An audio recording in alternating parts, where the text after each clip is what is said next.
आकार में निराकार दिखता है कि निराकार में आकार दिखता है।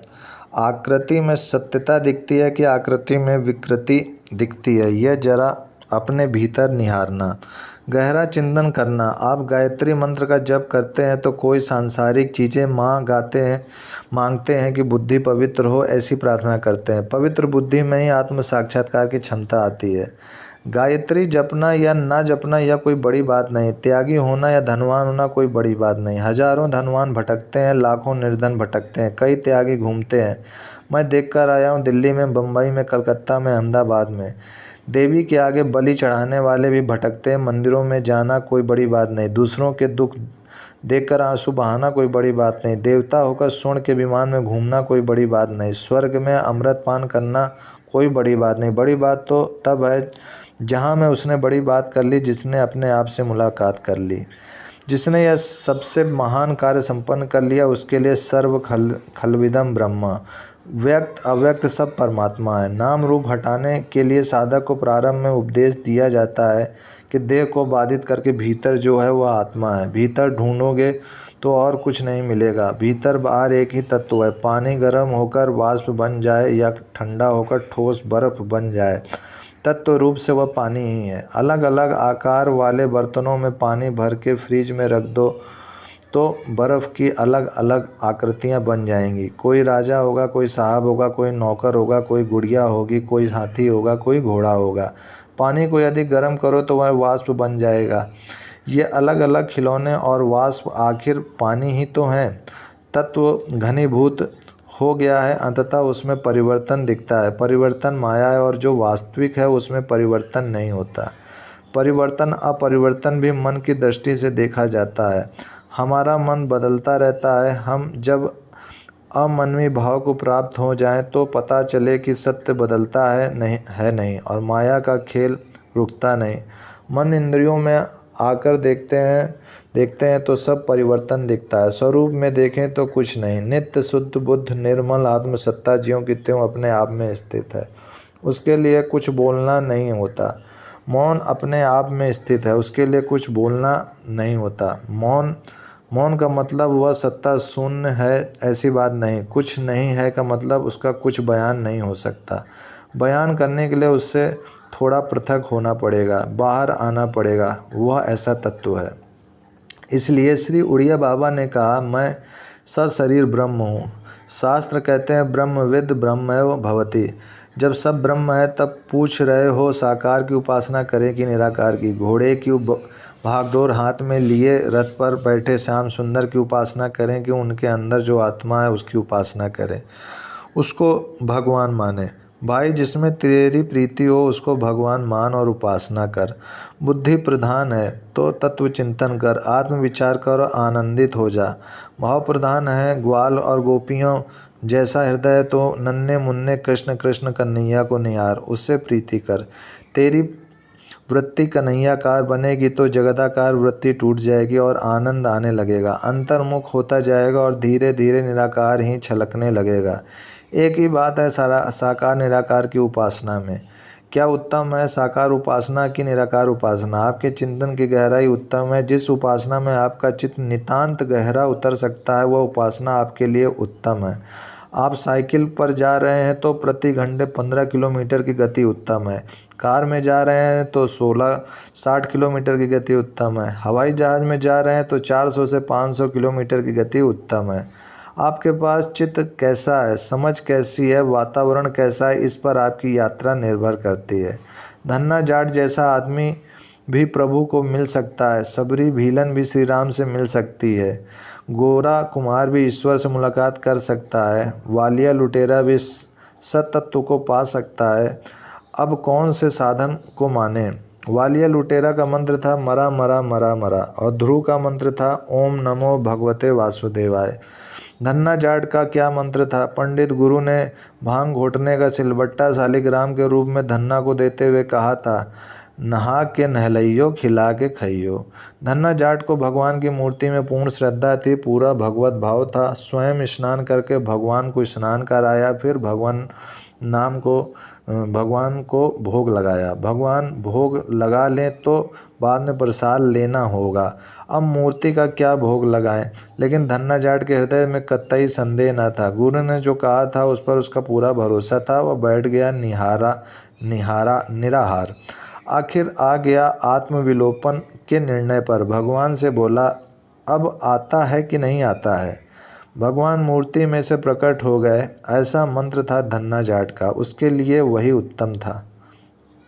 सबरी के गुरु मतंग ऋषि ने सबरी को कहा था, तू यहाँ साधना करते रहना, भगवान के लिए आंगन बुहारते रहना, एक दिन भगवान जरूर पधारेंगे। सरोवर कांटे सबरी बैठी, धरे रामुन ध्यान, एक दिन आवेश स्वामी मारा अंतरनाना आराम। सबरी की चिंतन ऐसा गहरा है कि बाहर की भूख प्यास सर्दी गर्मी उस पर कुछ प्रभाव नहीं डालती। राग द्वेष या प्रतिकूलता के प्रसंग उसके चित्त को बाहर नहीं लाते। हर रोज ऋषियों की पगडंडियाँ बुहारना, भगवान के आगमन की प्रतीक्षा करना, आंगन साफ सुथरा रखना, भगवान के लिए चक्कर मीठे बेर इकट्ठे करना, गहराई से प्रभु का चिंतन करना, वर्षों तक यही सिलसिला सबरी के लिए वह उत्तम था। आप यदि सबरी की नकल करोगे तो मज़ा नहीं आएगा। आप श्री कृष्ण का चिंतन करते हैं तो कीजिए, अल्लाह का चिंतन करते हो तो कीजिए, झूलेलाल का चिंतन करते हैं तो कीजिए, और यदि सद्गुरु प्राप्त हैं, बुद्धि विकसित है, श्रद्धा है, पुण्य है तो चिंतन कीजिए कि शिवोहम सच्चिदानंदो अहम आनंद स्वरूपो अहम। वाह वाह, मैं गुरु होकर उपदेश दे रहा हूँ, शिष्य होकर सुन रहा हूँ, सब मेरे ही रूप हैं। मैं श्री कृष्ण होकर आया था, बुद्ध होकर आया था, महावीर होकर आया था। अनेक शरीर आ जाएं और मर जाएं, मिट जाएं, फिर भी मेरा नाश नहीं होता, क्योंकि अनंत शरीरों में मैं ही हूँ। ओम ओम ओम। आपके लिए यह मार्ग उत्तम हो सकता है। आपके चिंतन का सातत्य कहाँ है, यह बात महत्व की है। चालू व्यवहार में भी हुआ अनुसंधान बना रहे तो मंजिल जल्दी तय हो जाती है। स्वामी रामतीर्थ एक घटना सुनाया करते थे। ब्रिटिश सरकार के ज़माने की बात है। एक सरकारी अमलदार घोड़े पर कहीं जा रहा था। रास्ते में घोड़े को प्यास लगी तो पास पर में कुएं पर जहां अरट चल रही थी वहां पानी पिलाने गया। अरट चलने से आने वाली खट खट खट आवाज़ सुनकर घोड़ा बिदक गया। उसने पानी नहीं पिया। वह भी साहब का घोड़ा था, अहंकारी का घोड़ा था। आदमी जितना अहंकारी होता है उतना भीतर से डरपोक होता है, जितना विषयी होता है उतना ज़्यादा भयभीत होता है। मेरे पास एक महिला आई और बोली, बापू मेरे पास हीरे जवाहरात के गहनों के 7 सेट हैं। हर रोज़ अलग अलग सेट पहनती हैं। एक सेट करीब लाख 1.5 लाख का होता होगा। और तो सब कुछ है, लेकिन जीवन में शांति नहीं है, हृदय में सुख चैन नहीं है। इतने में कुछ आवाज़ आई तो वह चौंकन्नी हो गई, डर गई। मैंने पूछा, बहन इतना डरती क्यों है? बाबा जी मैं क्या बताऊं, मुझे बहुत डर लगता है। क्या कारण है पता नहीं। छिपकली को देखकर भी मेरी धड़कन बढ़ जाती है। मैंने कई बार निरीक्षण किया है कि व्यक्ति का जीवन जितना विलासी होता है, धन वैभव संपत्ति से आक्रांत होता है, उतना वह भीतर से खोखला होता है, भयभीत होता है। उस अमलदार ने किसान को हुक्म किया, इस खटखट आवाज़ को बंद कर। किसान ने अरट चलाना बंद कर दिया। खटखट तो बंद हो गई, लेकिन साथ में पानी भी आना बंद हो गया। अमलदार चिढ़कर बोला, मैंने अरट की खटखट आवाज़ बंद करने को कहा था, पानी बंद करने को नहीं कहा था। साहब मेरे गुस्ताखी माफ़ हो, पहले खटखट होगी बाद में पानी निकलेगा। यदि आपके घोड़े को प्यास लगी हो तो चालू खटखट में ही उसे पुचकार कर पानी पिला दो। चालू खटखट में ही अपना काम बना लो। हाँ, आप भी चालू खटखट में अपना काम बना लो, चाहे साकार में या निराकार में, जिसमें आपकी प्रीति हो उसमें मन लगा दो। इस मिथ्या जगत के आकर्षणों से बचकर संसार सागर से पार हो जाओ। ओम ओम ओम। आंतर शुद्धि। कुछ नए लोगों को ऐसा महसूस होता है कि ज्यों-ज्यों अध्यात्म ज्ञान में आगे बढ़ते हैं, साधना करते हैं, त्यों-त्यों भीतर घबराहट होती है, चित्त विक्षिप्त सा बनता है। ऐसा होने का सही कारण अध्यात्म साधना नहीं बल्कि पहले का असंयमी जीवन है, यम नियमों का किया हुआ उल्लंघन है। इसके कारण अंतःकरण अशुद्ध हो जाता है, और अशुद्ध अंतःकरण में भय, चिंता, उद्वेग, अशांति नहीं रहेगी तो और क्या रहेगा। और कहाँ रहेंगे। ज्यों ज्यों आत्मविकार बढ़ता जाएगा, जीवन जीने का सही ढंग आता जाएगा, यम नियमों का अनुशीलन होता जाएगा, जीवन में संयम बढ़ता जाएगा, त्यों तो अंतःकरण शुद्ध होता जाएगा, सत्व प्रधान होता जाएगा। सत्वात् संजायते ज्ञानम, सत्व प्रधान अंतःकरण में आत्मज्ञान का उदय होता जाएगा। आत्मज्ञान के लिए आत्मविचार का अभ्यास बढ़ाना चाहिए। आत्मविचार माने शरीर, वाणी, मन, बुद्धि से परे की अवस्था में तन्मय हो जाना। उस समय जो आनंद का अनुभव होता है वह हमारी वास्तविक आत्मस्वरूप है, ऐसी दृढ़ निष्ठा जमाते जाना। शत्रु हमारे घर पर कब्जा जमा ले तो जल्दी छोड़ता नहीं, उसको भगाने के लिए कठोर कदम उठाने पड़ते हैं। वैसे ही आज तक हमारी इंद्रियों ने मनमानी चेष्टा की है। मन ने चाहे जैसे विचारों का सेवन किया है, उस पर किसी की लगाम नहीं रही। अब उस पर अंकुश लगेगा तो वह पसंद नहीं करेगा। अभ्यास डालना पड़ेगा विषय विकारों को दूर करने के लिए। प्रारंभ में मन बेचैन होगा, लेकिन पुरुषार्थ जारी रखें। क्रमशः ऐसा समय आएगा जब इंद्रियां आपकी गुलाम हो जाएंगी। चित्त में स्वाभाविक शांति व सामर्थ्य प्रकट होगा। सद्विचारों में रमे रहना, सदाचार का आचरण करना, आत्म अनुसंधान में मस्त रहना स्वभाव बन जाएगा। निर्भयता, निश्चिंतता और प्रसन्नता सहज साध्य होगी। ध्यान व आत्मविचार करने के लिए बैठेंगे तो कभी कभी संकल्प विकल्पों का जोर बढ़ता हुआ मालूम पड़ेगा। सामान्य दिनचर्या के समय जितने विचार उठते हैं, उससे अधिक मात्रा में विचार उठते दिखेंगे। मन को शांत करना अत्यंत दुष्कर लगेगा। कई साधकों को ऐसा अनुभव होता होगा। ऐसे प्रसंग पर मन में उठते हुए विचार व संकल्प विकल्प दबाने की कोशिश न करें। बंदर को शांत बनाने के लिए जबरदस्ती करने से वह और अशांत हो जाता है। संकल्प विकल्पों के दृष्टापन का उपाय भी सहायभूत न होता हो तो तब सोचें कि ये संकल्प विकल्प मुझसे भिन्न नहीं। जैसे सागर में उठती हुई तरंगें जल से भिन्न नहीं, जल ही हैं, चाहे वह तरंग कितनी भी बड़ी हो। ऐसे ही संकल्प विकल्प कैसे भी हों, वे मुझे चैतन्य से भिन्न नहीं। मैं ही संकल्प विकल्प रूप हो रहा हूँ। दृढ़ता से ऐसा विवेक किया तो मन शांत होने लगेगा। संकल्प विकल्पों का जोर टूट जाएगा। चित्त की प्रशांति, ब्रह्म भाव की मस्ती बढ़ती जाएगी। एक तरफ स्थूल शरीर और दूसरी तरफ सूक्ष्मता की पराकाष्ठा रूप आत्मा है। इन दोनों के बीच मन है। मन की अपनी निजी सत्ता नहीं है। शरीर के साथ जुड़ता है तो मन कहलाता है, और आत्मा का चिंतन करके आत्म स्वरूप में डूबता है तो वह आत्मा रूप हो जाता है। ध्यान अथवा आत्म खोज के समय मैं कौन हूँ, इस प्रश्न के द्वारा तत्व अनुसंधान के समय मन जिस भाव में लीन होता है उसी भाव रूप हो जाता है। मन को बार बार आत्मचिंतन में लगाने से शरीर के साथ मिल जाने की सदियों पुरानी आदत छूटती जाएगी। मन रूप से मिटता जाएगा। हम आत्म स्वरूप में जगते जाएंगे। मन के रूप में नाम शेष हो जाना ही उसका सर्वश्रेष्ठ कल्याण है। आत्मा को समझो भाप जैसा और शरीर को समझो बर्फ जैसा। इन दोनों के बीच की जल रूप अवस्था है मन। भाप, जल और बर्फ तत्वतः तीनों एक हैं, फिर भी तीनों के लक्षण व उपयोग अलग अलग हैं। जल को गर्म करेंगे तो भाप बन जाएगा, सूक्ष्म छिद्रों से भी अपने आप गुजर जाएगा। उसको यदि ठंडा करेंगे तो बर्फ बन जाएगा, जड़ बन जाएगा। उसको उठाने के लिए मजदूर चाहिए।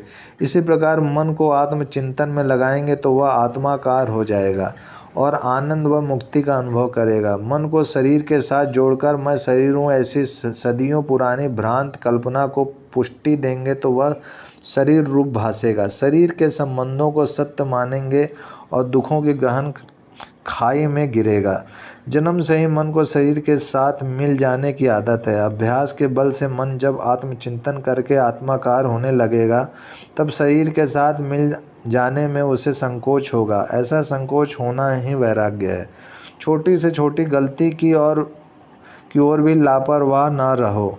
अपनी गलती की ओर लापरवाह रहना यह तमोगुण का चिन्ह है। छोटी गलती होने देंगे तो बड़ी गलतियां करने का प्रलोभन ना जगेगा। फिर ऐसी आदत बन जाएगी तो अपने स्वभाव को बदलना दुष्कर हो जाएगा। अंततः छोटी से छोटी गलती को मूलतः उखाड़ फेंकने के लिए तत्पर रहो। सब लोग शक्ति पूजक हैं, जब तक लोग हम में शारीरिक, मानसिक व आध्यात्मिक किसी प्रकार की शक्ति खो देंगे को देखेंगे, उसके उपयोग से लाभ पाएंगे, तब तक हमारी हस्ती को मानेंगे, आदर सम्मान देंगे। हम में जब ये शक्तियाँ नहीं रहेंगी, हम लोकोपयोगी नहीं रहेंगे, तब लोग हमारी ओर निगाह तक नहीं डालेंगे। व्यवहार जगत में ऐसे कई उदाहरण देख सकते हैं। अंततः सावधान, शारीरिक व मानसिक शक्तियों से परे, प्राकृतिक क्षेत्र से परे अपने आत्म स्वरूप में जगने का अभ्यास कर लो। स्वाधीन अंतःकरण बनकर सब पराधीनताओं से पार हो जाओ। मन कभी पूर्ण शांत होने वाला नहीं है। मन ही जगत है। जगत के रहते हुए जगत के पदार्थों से, जगत की परिस्थितियों से शांति मिलने वाली नहीं है। हम स्वयं शांति स्वरूप आत्मा है। यह बोध होने मात्र से शांति प्राप्त होगी। जब तक यह बोध नहीं होता, तब तक शांति पाने के लिए मन की चेष्टाएं पूर्णतः सफल नहीं होंगी। चारों ओर पूर्ण अशांति हो, मन विह्वल बन गया हो, सर्वत्र अंधकार ही अंधकार का साम्राज्य दिखता हो, तब भी आप तो अनंत तत्वरूप शांति स्वरूप ही हो। ऐसा आत्मबोध ही सच्ची अखंड शांति देता है। जब मन न था, आप नहीं थे, जगत नहीं था, तब जो तत्व था, अस्तित्व तत्व था, उसे ईश्वर कहो, परमात्मा कहो, चाहे ब्रह्म कहो, उसी में से हमारी, आपकी व पूरे विश्व की उत्पत्ति हुई है। उस परमात्मा में अपना मन लीन होने देने से बोध होता है कि हम ही वह निर्मल अस्तित्व तत्व हैं और पूरा विश्व हमारा मनोव्यापार मात्र, कल्पना मात्र है। जैसा एक महासागर है, वह स्थिर है और शांत है, गंभीर है। उसमें एक तरंग उठी, दूसरी उठी, तीसरी उठी, ऐसी अनंत अनंत तरंगें उठी और लीन हो गईं, फिर उससे उठी और लीन हो गई। महासागर का कुछ बना नहीं, कुछ बिगड़ा नहीं, वह ज्यों का त्यों है। उसी प्रकार में मैं, आप, वह सब एक ही चैतन्य रूपी महासागर की तरंगें हैं। कई तरंग बड़ी है, कोई छोटी है, लेकिन है सब तरंगे। सब तरंगे जल रूप ही हैं, जल के अतिरिक्त और कुछ भी नहीं। तरंगों को बोध हो जाए कि मैं जल रूप हूँ, तो यही उसकी मुक्ति है। वैसे ही चैतन्य समुद्र में तरंगों के समान बने हुए जीव को बोध हो जाए कि मैं चैतन्य ही हूँ, तो यही उसकी मुक्ति है। तरंग है जीव भाव, समुद्र है ईश्वर मात्र, और जल है ब्रह्म भाव। जल ही तरंग व समुद्र बना है। तरंग छोटी हो चाहे बड़ी, वह जल ही है, उसे जल बनना नहीं है। ऐसे ही जीव कैसा भी हो, वह ब्रह्म रूप ही है। ब्रह्म बनने का अभ्यास नहीं करना है, केवल जानना है अपने ब्रह्मत्व को। यदि ऐसा है तो ब्रह्म अभ्यास, आत्मचिंतन व तमाम साधनाएं करने को क्यों कहा जाता है? ठीक से समझ लेना जरूरी है कि ये सब साधनाएं ब्रह्म बनने के लिए नहीं है, बल्कि जीव पने का जो उल्टा अभ्यास हो गया है, उसे मिटाने के लिए है। उल्टा अभ्यास मिट गया, जीव मिट गया, तो हम ब्रह्म ही हैं। जीव ईश्वर नहीं हो सकता। जीव को ईश्वर बनाने का प्रयास बेकार है, लेकिन जीव ब्रह्म तो है ही। तरंग सागर नहीं हो सकती, लेकिन तरंग जल रूप तो है ही। जीव को अपने ब्रह्मत्व का स्मरण नहीं है, उसका कारण है अविद्या, अज्ञान। अविद्या में आया हुआ चैतन्य जीव है और माया में आया हुआ चैतन्य ईश्वर है। जीव अविद्या के अधीन है, लेकिन ईश्वर माया के अधीन नहीं है। ईश्वर माया के स्वामी है। जीव में से अविद्या को हटा दो, ईश्वर में से माया को हटा दो, दोनों एक रूप ही हैं, ब्रह्म ही है। हमें कोई पूछे कि जगत कितना बड़ा है, तो कहें 5.5 फीट का। इस 5.5 फीट के देह को भूल जाओ तो सारा जगत गायब। प्रगाढ़ निद्रा के समय मन सो जाता है, अहम भाव नहीं रहता, देह का भान नहीं रहता, तो जगत की प्रतीति भी नहीं होती। हमारे लिए जगत का भाव हो जाता है, उस समय कोई दुख भी नहीं रहता। जागृत अवस्था में ही देह से अहम भाव निकाल दें तो शोक व दुख कहाँ रहेंगे। देह भाव दूर होते ही ताजगी, आनंद, उत्साह का अनुभव होगा, जो आत्मा का स्वभाव है। देह भाव हटाने के लिए मैं आत्मा हूँ यह भाव लाना है। अभ्यास से शांति एवं आनंद की स्थिति सहज बन जाएगी। ओम शांति शांति शांति।